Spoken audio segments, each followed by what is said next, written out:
Kalau antum sudah mengikuti hukum-hukum Allah Azza wa Jal, harus diikuti dengan konsekuensinya.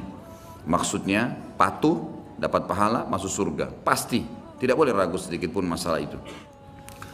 Kita harus tahu saudaraku, dan kita harus yakini, karena ini rukun iman kita, akan ada namanya hari pembalasan. Ada hari di mana kiamat terjadi, artinya habis semuanya. Semua yang kita lihat dan kita tidak lihat di langit, di bumi, di kedalaman lautan, semuanya akan habis. Ada saatnya di mana ajalnya datang, semuanya akan hancur dan terjadilah kiamat.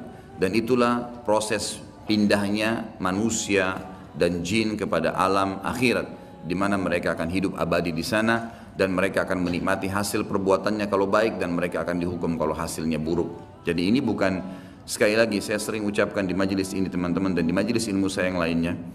Antum hadir di sini, Anda hadir di sini ini saya bukan datang ceramah sejam 2 jam untuk berdongeng, untuk menyampaikan sebuah kisah yang dikarang-karang. Ini ilmu, wahyu, sesuatu yang pasti terjadi, tidak ada keraguan di dalamnya. Jadi apapun yang disampaikan itu bukan hanya sekedar untuk didengar telinga kanan keluar telinga kiri. Ini jadi prinsip hidup, memang harus dipegangi. Karena itu fungsi daripada majelis ilmu. Kita mengambil wahyu, mengubah hidup kita menjadi lebih baik dari sebelumnya, lebih mengenal Allah, lebih takut akan azabnya, lebih tamak terhadap rahmatnya. Lalu kemudian kita memang meninggal dalam kondisi baik. Itu yang dimaksudkan. Jadi kalau antum hadir di majelis ilmu tidak bisa mengubah orang menjadi lebih baik dari sebelumnya, lebih bertakwa kepada Allah, lebih takut terhadap azab-azab karena berbuat pelanggaran, percuma saja hadir. Harusnya memang bisa mengubah. Makanya fahami setiap ustadz yang datang, antum hadir di majelis ilmu manapun, target dia berbicara itu bukan seremoni, bukan menyampaikan, bukan penyanyi, bukan pelawak yang datang hanya sekedar menyampaikan untuk menghibur orang kemudian terima fulus atau duit untuk itu, sama sekali.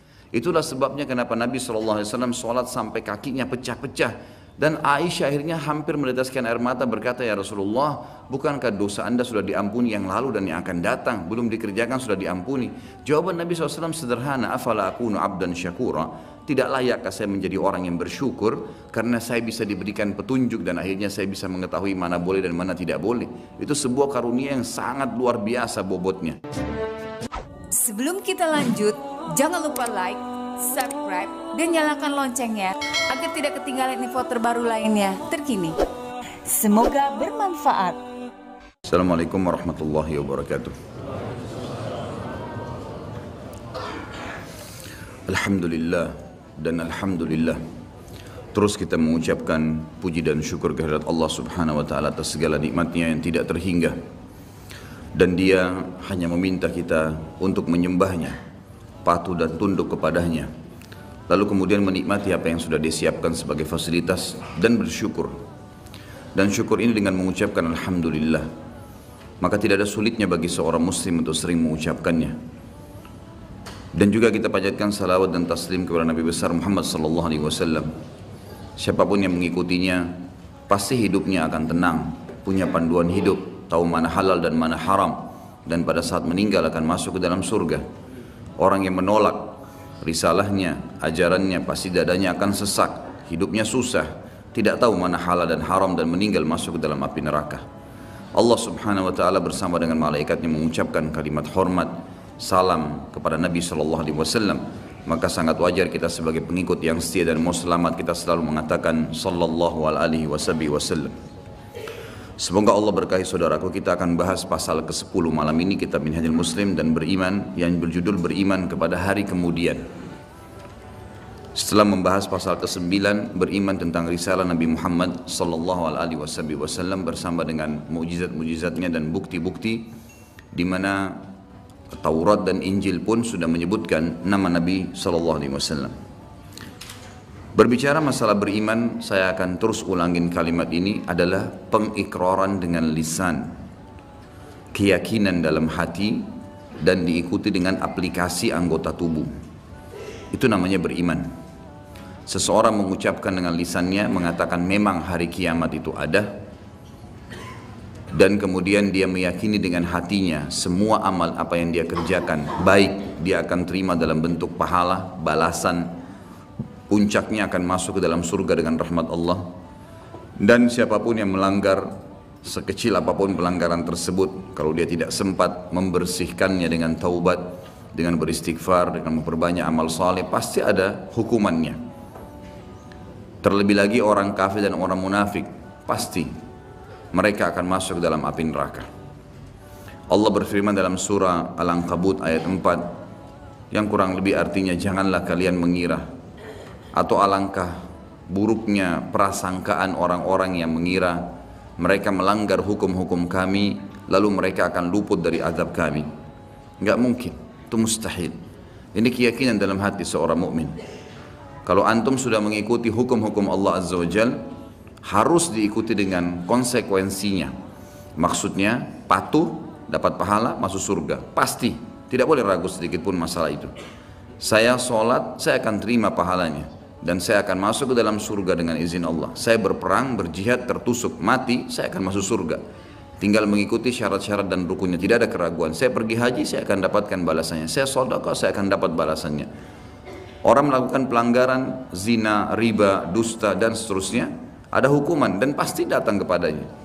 Dalam waktu dekat atau yang akan datang, tetap akan datang. Tidak mungkin ada orang yang tidak dihukum oleh Allah Subhanahu wa Ta'ala. Puncak daripada penerimaan pahala dan juga penyiksaan yang akan datang karena pelanggaran adalah dikenal dengan hari kemudian. Hari kemudian, hari akhir, hari kiamat, hari pembalasan, banyak namanya. Kita harus tahu saudaraku, dan kita harus yakini, karena ini rukun iman kita, akan ada namanya hari pembalasan. Ada hari di mana kiamat terjadi, artinya habis semuanya.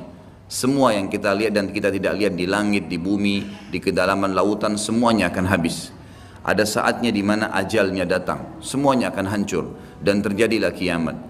Dan itulah proses pindahnya manusia dan jin kepada alam akhirat, di mana mereka akan hidup abadi di sana dan mereka akan menikmati hasil perbuatannya kalau baik dan mereka akan dihukum kalau hasilnya buruk. Kiamat ini akan terjadi bila diikuti dengan beberapa tanda-tanda sebelumnya, baik tanda-tanda kecil ataupun tanda-tanda besar. Dan pada saat kiamat terjadi nanti dimulai dengan sangkakala sekali, kemudian hancurlah semua di alam semesta ini, kemudian datang sangkakala yang kedua dan akhirnya dibangkitkanlah seluruh makhluk, kemudian dihisaplah mereka, lalu terjadilah mahsyar, kehidupan yang akan kita laluin. Allahu alam berapa lama di sana, menunggu timbangan amal seluruh manusia miliaran jumlahnya dan seluruh jin. Bahkan Ibnu Katsir mengatakan Allah Azza wa Jalla akan mengadili domba kenapa dia menanduk domba yang lain. Setelah itu jalanan ditentukan ke surga atau ke neraka dan tidak ada tempat yang ketiga. Kita harus sadar teman-teman sekalian, penentuan masalah hari kemudian nanti, di mana kita akan mendapatkan cuma surga atau neraka, adalah kehidupan kita sekarang. Ini sekarang Anda masih bisa menghembuskan nafas, masih bisa beraktivitas, masih mudah untuk menangkap mana yang boleh dan mana tidak boleh yang diperintahkan oleh Tuhan kita Allah dan aplikasikan dalam kehidupan sehari-hari. Maka ini penentuan nanti di sana bagaimana, dan tidak ada tempat lain, surga atau neraka. Maka jangan nanti tiba di saat terakhir dihisab di hari kemudian baru kita menyesal. Itu keliru. Orang mukmin harus jeli. Ingat teman-teman, Allah memberikan kepada kita akal fikiran yang jernih, bisa berpikir, bisa menangkap, bisa memilah mana baik, mana buruk. Hati kita juga begitu, punya perasaan yang pekah, tahu mana baik, mana buruk, mana yang disukai, mana yang tidak disukai. Semua itu sebenarnya fasilitas yang Allah berikan tanpa harus menunggu hukuman datang baru mau taubat. Orang mukmin jeli, cerdas. Sabda Nabi SAW, al-mu'minu qayyisul fatin. Orang mukmin itu qayyis, cerdas sekali. Fatin itu pekah luar biasa. Jadi mereka tuh tahu kalau mereka buat salah, ini salah nih, ditinggalin. Apapun godaannya, dilawan sama dia karena dia tahu ini haram. Dan dia tahu setiap pelanggaran agama pasti ada konsekuensi hukum. Tidak ada dosa yang dilakukan sekecil apapun tidak ada konsekuensinya. Harus ada. Sekali antum menggibah, jangan heran setelah taubat tiba-tiba kita digibah. Pembersihan dosa yang lama. Dulu pernah kita membuat nota palsu, mencuri sesuatu. Jangan heran sekarang kalau beli HP baru jatuh hilang, itu biasa. Harus ada konsekuensi pembersihannya. Tidak mungkin tidak ada, mustahil, siapapun itu. Bahkan Nabi SAW sendiri bukan kita karena katakan beliau melakukan dosa karena sudah diampuni. Tapi beliau sendiri mengatakan saya pun diberikan cobaan oleh Allah Subhanahu Wa Taala penyakit yang lebih berat double daripada apa yang diberikan kepada kalian. Apalagi manusia biasa yang penuh dengan dosa seperti kita. Kita akan bahas fase hari kiamat ini teman-teman sekalian dengan tanda-tandanya, kecil dan besar. Kemudian kita akan masuk ke fase kiamatnya. Kemudian kita akan masuk ke, ada bahasan di pasal ke-11 nanti tentang azab dan nikmat kubur. Kemudian nanti kita akan masuk ke fase mahsyar, kemudian surga dan neraka. Ini memang poin yang akan dibahas secara berentetan tentang masalah ini. Saya tidak tahu yang lalu sudah pernah saya jelasin pasal ini atau belum? Belum ya? Saya akan bacakan pasal ke-10. Beriman kepada hari kemudian, hari pembalasan, hari kebangkitan dan seterusnya. Namanya ada banyak sekali. Seorang muslim beriman, meyakini dengan hatinya, mengikrarkan dengan lisannya, mengaplikasikan dengan anggota tubuhnya, maksudnya dia lakukan ketaatan supaya selamat di akhirat dan menjauhi pelanggaran agar tidak dihukum. Seorang muslim beriman bahwasanya kehidupan dunia ini mempunyai saat-saat di mana ia akan berakhir, pasti, tidak ada keraguan di situ, dan mempunyai hari terakhir yang tidak ada hari sesudahnya. Lalu datang kemudian kehidupan berikutnya untuk kehidupan akhirat. Pada saat itu Allah Azza wa Jalla membangkitkan kembali segenap makhluk dan menghimpun mereka semua untuk diadakan perhitungan atau hisab, di mana orang-orang saleh diberi balasan kenikmatan abadi dalam surga, sedangkan orang-orang yang durhaka atau penuh dengan dosa diganjar dengan azab dan siksaan menghinakan di dalam api neraka. Na'udzubika minan nar. Ia juga beriman bahwasanya hari akhirat ini didahului oleh tanda-tanda kiamat, seperti munculnya Dajjal, Ya'juj Ma'juj, turunnya Nabi Isa alaihissalam dari langit, keluarnya binatang melata yang dapat berbicara, terbitnya matahari dari tempat terbenamnya sebelah barat, dan tanda-tanda lainnya. Kemudian sangkakala atau trompet raksasa ditiup satu kali untuk kematian dan kebinasaan, lalu tiupan berikutnya untuk kebangkitan dan hidup kembali serta menghadap kepada Rabbul Izza, Allahu Azza wa Jalla. Kemudian penyerahan kitab-kitab catatan amal masing-masing, maka ada yang menerima kitab catatan amalnya dengan tangan kanannya dan pasti dia selamat, dan ada pula yang mengambilnya dengan tangan kirinya yang pasti dia akan celaka. Setelah itu disediakanlah mizan, timbangan amal, dan perhitungan amal atau hisab pun dilaksanakan, lalu jembatan terbentang di atas neraka menuju surga. Dipancangkan hingga berakhirnya proses agung tersebut dengan menetapnya semua penghuni surga di surga dan penghuni neraka di neraka. Iman yang demikian itu diyakini karena dalil-dalil nakli dan akli berikut ini. Jadi ini bukan, sekali lagi saya sering ucapkan di majelis ini teman-teman dan di majelis ilmu saya yang lainnya. Antum hadir di sini, Anda hadir di sini, ini saya bukan datang ceramah sejam 2 jam untuk berdongeng, untuk menyampaikan sebuah kisah yang dikarang-karang. Ini ilmu, wahyu, sesuatu yang pasti terjadi, tidak ada keraguan di dalamnya. Jadi apapun yang disampaikan itu bukan hanya sekedar untuk didengar telinga kanan keluar telinga kiri. Ini jadi prinsip hidup, memang harus dipegangi. Karena itu fungsi daripada majelis ilmu, kita mengambil wahyu, mengubah hidup kita menjadi lebih baik dari sebelumnya, lebih mengenal Allah, lebih takut akan azabnya, lebih tamak terhadap rahmatnya. Lalu kemudian kita memang meninggal dalam kondisi baik, itu yang dimaksudkan. Jadi kalau antum hadir di majelis ilmu tidak bisa mengubah orang menjadi lebih baik dari sebelumnya, lebih bertakwa kepada Allah, lebih takut terhadap azab-azab karena berbuat pelanggaran, percuma saja hadir. Harusnya memang bisa mengubah. Makanya fahami setiap ustadz yang datang, antum hadir di majelis ilmu manapun, target dia berbicara itu bukan seremoni, bukan menyampaikan, bukan penyanyi, bukan pelawak yang datang hanya sekedar menyampaikan untuk menghibur orang kemudian terima fulus atau duit untuk itu, sama sekali. Setiap dai kalau dia ikhlas kepada Allah bukan itu targetnya. Tapi bagaimana dia bisa memberikan pemahaman kepada orang-orang yang akhirnya menjadi target amal jariah dia pada hari kiamat nanti, agar mereka faham terhadap hukum Allah dan mereka aplikasikan itu. Dan mereka bangga untuk menjadi pegawai-pegawai tanda kutip Allah pencipta langit dan bumi ini. Saya dan teman-teman dai pasti sangat senang untuk bisa menjadi dai seperti ini karena kita menjadi pegawainya Allah, menyampaikan apa yang Allah inginkan dan Allah akan berikan balasan. Antum pun merasa bangga sebenarnya karena berhasil memahami apa yang Tuhan kita inginkan dan selamat gara-gara itu. Itulah sebabnya kenapa Nabi SAW sholat sampai kakinya pecah-pecah. Dan Aisyah akhirnya hampir meneteskan air mata berkata, ya Rasulullah, bukankah dosa anda sudah diampuni yang lalu dan yang akan datang, belum dikerjakan sudah diampuni? Jawaban Nabi SAW sederhana, afala akunu abdan syakura, tidak layakkah saya menjadi orang yang bersyukur karena saya bisa diberikan petunjuk dan akhirnya saya bisa mengetahui mana boleh dan mana tidak boleh. Itu sebuah karunia yang sangat luar biasa bobotnya. Jadi jangan sampai apa yang kita sampaikan ini hanya sekedar kenangan, hanya sekedar sebuah informasi yang seperti hal yang lewat seperti baca koran, bukan teman-teman. Dalil-dalil yang kita bacakan ini sesuatu yang pasti, wahyu, tidak ada keraguan di dalamnya. Yang pertama, tentang adanya kiamat, pasti berakhir semua kehidupan ini.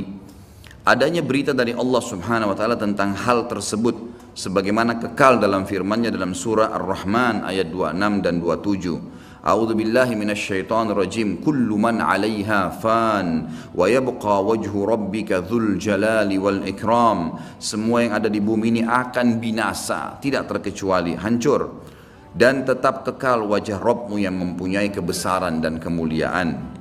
Firman Allah yang lain juga menjelaskan surah Al-Anbiya ayat 34 sampai 35. A'udzu billahi minasyaitonir rajim wa ma ja'alna li basharin min qablikal khulda afa in mitta fahumul khalidun kullu nafsin dha'iqatul maut wa nabluukum bisyarri wal khairi fitnah wa ilaina turja'un. Kami tidak menjadikan hidup abadi bagi seorang manusia pun sebelum kau, hai Muhammad. Jadi semuanya mati. Dari Adam pun manusia pertama sudah melalui proses kematian menuju ke alam akhirat itu. Maka jikalau kau mati, apakah mereka akan kekal? Ada orang-orang yang menolak ajaranmu itu akan bisa kekal? Maka tanda tanya, tiap-tiap yang berjiwa akan merasakan mati. Kami akan menguji kamu dengan keburukan dan kebaikan sebagai cobaan yang sebenar-benarnya. Artinya mengikuti kebenaran, kebaikan, patuh, dia akan selamat masuk surga. Itu cobaan, gitu kan? Dia berhasil lolos. Ada orang yang tidak berhasil, tetap dirumus dalam hal-hal yang dilanggar. Tapi Allah berusaha menariknya dengan peringatan-peringatan. Rasa takut, rasa penyesalan, rasa khawatir, dipermalukan oleh orang-orang di sekitarnya. Sampai puncaknya kalau tidak mau Allah tutup dengan su'ul khatimah, dengan tabrakan, dengan penyakit parah. Karena memang sudah tidak mau menyadari tentang peringatan Allah. Dan hanya kepada kamilah kalian pasti dikembalikan. Ini jelas firman Allah Subhanahu wa taala. Surah At-Taghabun ayat 7. A'udzu billahi minasyaitonir rajim. Za'ama alladziina kafaru allan yub'atsu. Qul bala wa rabbi latub'atsunna thumma latunabba'unna bima 'amiltum wa dzalika 'ala Allahi yasir. Orang-orang yang kafir mengatakan bahwasanya mereka sekali-kali tidak akan dibangkitkan lagi. Tidak ada hari kiamat, enggak ada hari hisab. Katakanlah hai Muhammad dengan jelas dan tegas, tidak demikian demi Rabbku, demi Allah, demi Tuhanku. Benar-benar kalian akan dibangkitkan, kemudian akan diberitakan kepada kalian apa yang telah kalian kerjakan. Yang demikian itu adalah mudah bagi Allah. Surah Al-Mutaffifin ayat 4 dan ayat 6, bertubi-tubi ayat Al-Quran menceritakan kepada kita. A'udzu billahi minasyaitonir rajim. Ala yadhunnu ulaika annahum mab'utsun liyaumin 'adzim yauma yaqumun nasu lirabbil alamin. Tidakkah orang-orang itu yakin bahwasanya sungguhnya mereka akan dibangkitkan pada suatu hari yang besar, berat hari itu. Beratnya luar biasa karena penentuannya surga atau neraka, enggak ada opsi, enggak ada tengah-tengah. Harus di sini nikmat abadi atau di sini azab yang menyakitkan dan menyedihkan. Yaitu hari ketika manusia berdiri menghadap Rabb alam semesta. Juga Asy-Syura ayat 7. A'udzu billahi minasyaitonir rajim. Wa kadzalika auhayna ilaika Qur'anan Arabiyyan litundhira ummal qura wa man haulaha wa tundhira yaumal jam'i la raiba fi. Fariqun fil jannati wa fariqun fis sa'ir. Demikianlah kami wahyukan kepadamu Al-Quran dalam bahasa Arab, hai Muhammad, supaya kamu memberikan peringatan kepada Ummul Qura, penduduk Mekah, dan penduduk negeri-negeri sekelilingnya, seluruh dunia, serta memberi peringatan pula tentang hari berkumpulnya manusia atau hari kiamat yang tidak ada keraguan padanya. Segolongan pasti pada saat itu akan masuk ke dalam surga, dan segolongan lagi pasti masuk ke dalam neraka. Tidak ada pilihan yang lain. Sekarang penentuannya teman-teman, hati-hati. Jangan pernah terpengaruh dengan lisannya orang-orang di sekitar kita. Pujian dia, hinaan dia, cacian dia hanya sepanjang lidahnya. Kamu alim ya, kamu hebat ya, kamu gagah ya, kamu kaya lah. Itu hanya sepanjang lidah. Jangan itu membuat kita lalai, nggak ada gunanya sama sekali. Atau bahkan mungkin dia menghardik dengan kata-kata yang tidak baik, mencaci maki. Allah mengajarkan, kalau ada orang seperti ini, wa idza khatabahumul jahiluna qalu salama. Kalau orang bodoh mengajak bertengkar, tinggalkan saja kata Allah, enggak usah dilayani. Enggak ada waktu untuk menyanyiakan waktu kita kepada hal-hal yang tidak ada manfaatnya. Para ulama salaf kita memaksimalkan waktu mereka per detiknya, dari kegiatan ibadah ke ibadah apalagi, terus begitu. Sampai seseorang di antara mereka berharap tidak ngantuk malam hari supaya bisa beribadah semalam suntuk, karena tahu ini akan terjadi hal-hal yang akan besar nantinya. Para sahabat Abu Darda, Abu Hurairah dan sahabat-sahabat Nabi yang lain semuanya, mereka sering menangis tiba-tiba tanpa sebab. Lalu ditanya oleh orang-orang sekitarnya dari para tabi'in, ada apa? Anda ini menangis, bukankah Anda sahabat Rasulullah? Maka jawaban mereka, sungguh bekal kami sangat sedikit, perjalanan masih panjang, tidak ada jaminan amal kami sudah diterima, walaupun kami sudah melakukannya. Mungkin ya, ada kekurangan-kekurangan dalam amal tersebut. Kita tidak pernah tahu, dari khayalan sholat, dari ini, dari itu, dari riya, dan seterusnya, ini berbahaya. Kalau para sahabat bisa khawatir begitu, bagaimana dengan kita teman-teman sekalian? Harusnya kita lebih jeli dan lebih hati-hati lagi. Alhamdulillah dengan kemahamurahannya Allah, Allah memberikan fasilitas yang namanya taubat, mudah sekali dilakukan. Tinggal mau meninggalkan perbuatan salah, jadi orang baik-baik, itu saja. Patuhi jalannya Allah, maka Allah masih bisa mengampuni itu kesalahan-kesalahan. Walaupun apa yang sudah kita sia-siakan sudah rugi sendiri. Artinya kalau pernah kita selama 10 tahun lalai terus berbuat dosa, dan dalam 10 tahun itu ada orang lain yang sudah berbuat amal ibadah, sudah puasa Senin Kamis, sudah puasa, sudah hadir majelis ilmu, sudah sholat 5 waktu di masjid, sementara kita lalai, maka tentu berbeda antara kita dengan dia. Itu secara akal sehat pastinya. Jadi jangan sampai kita menganggap semua orang sama tingkatannya, tidak. Tapi bukan mustahil dengan amal-amal yang tersisa setelah kita taubat akan meninggikan derajat kita, bukan mustahil. Merengek, memohon, tamak terhadap rahmat Allah diperintahkan, dianjurkan. Dalam surah Zalzalah yang sangat masyhur, ayat 1 sampai ayat 8, satu surah lengkap, Allah Subhanahu wa taala menyebutkan, A'udzu billahi minasyaitonir rajim, idza zulzilatil ardu zilzalaha wa akhrajatil ardu athqalaha wa qala al insanu ma laha yawma idzin tuhadditsu akhbaraha bi anna rabbaka awha laha yawma idzin yasdurun nasu ashtatan liyaraw a'malahum faman ya'mal mithqala dharratin khairan yarah wa man ya'mal mithqala dzarratin syarran yarah. Apabila bumi digoncangkan dengan goncangannya yang dahsyat dan bumi telah mengeluarkan beban-beban berat yang dikandungnya, semuanya yang ada kuat, tambang-tambang segala suatu batu-batu yang kuat di bawah tanah semua terbongkar pada hari itu. Dan manusia bertanya, mengapa bumi jadi begini? Pada hari itu bumi menceritakan beritanya, karena sungguhnya Rabbmu telah memerintahkan yang demikian kepadanya. Pada hari itulah manusia keluar dari kuburnya dalam keadaan yang bermacam-macam, supaya diperlihatkan kepada mereka balasan pekerjaan mereka. Barang siapa yang mengerjakan kebaikan walaupun seberat zarrah, biji sawi, niscaya dia akan melihat balasannya. Dan barang siapa yang mengerjakan kejahatan walaupun seberat biji zarrah, biji sawi, niscaya dia akan melihat balasannya pula. Surah Al-An'am 158. A'udzu billahi minasyaitonir rajim. Hal yanzuruna illa an ta'tiyahumul malaikatu aw ya'tiya rabbuka aw ya'tiya ba'du ayati rabbik yauma ya'ti ba'du ayati rabbika la yanfa'u nafsan imanuha lam takun amanat min qablu aw kasabat fi imaniha khaira. Al-ayah. Yang mereka nanti-nanti, kapan mau taubat nih? Kapan yang kafir itu mau beriman kepada Allah? Yang mereka nanti-nanti tidak lain hanyalah kedatangan malaikat kepada mereka untuk mencabut nyawa mereka. Tidak ada yang lain. Berarti keras kepala, nggak mau taubat, nggak mau baik, nggak mau berubah, nggak mau meninggalkan dosa-dosa. Kalau gitu tunggu aja malaikat mau datang. Atau kedatangan Rabbmu, atau pada hari kiamat lebih dahsyat lagi. Atau kedatangan sebagian tanda-tanda Rabbmu. Ya, tanda-tanda sebelum terjadi hari kiamat. Pada hari datangnya sebagian tanda-tanda Rabbmu, tidaklah bermanfaat lagi iman seseorang bagi dirinya sendiri yang belum beriman sebelum itu, atau dia belum mengusahakan kebaikan dalam masa imannya.